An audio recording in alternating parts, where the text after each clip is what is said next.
আজকাল যে রিলগুলো ভাইরাল হওয়া লাগছে না, ওহ একদম অসাধারণ অসাধারণ রিল ভাইরাল হওয়া লাগছে। একটা চাচি কয় কি শোনো একটু।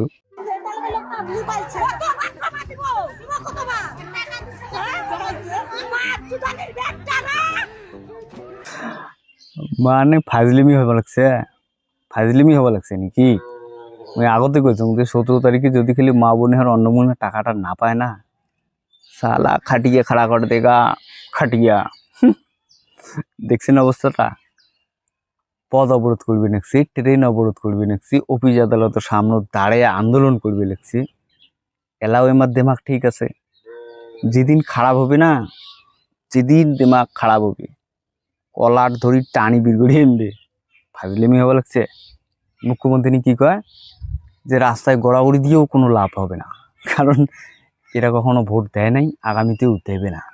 আচ্ছা, তো আগামীতেও দেবে না দেখি কি আমাকে অন্নপূর্ণা ভাণ্ডার দেবেন না? তার মানে যাই বিজেপি ভোট দিছে তাকে অন্নপূর্ণের টাকা দিবেন, আর যাই দেয় নাই তাকে দিবেন না? কামাল হবে। তুই এমনই যদি কথা যাই যদি বিজেপি ভোট দিছে তাকে যদি দেন, তো তোমার বিজেপির পার্টির ফান্ডের যে টাকাগুলি আছে ওগুলি দিয়ে দেও না।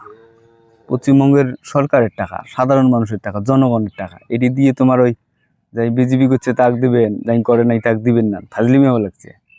হ্যাঁ, এলাও ভোট ঠিকঠাক মতো এবার ক্লিয়ার করো, মা বোনের টাকা দিয়ে দাও, এই তো হালাত খারাপ করে দেখা ये लोग।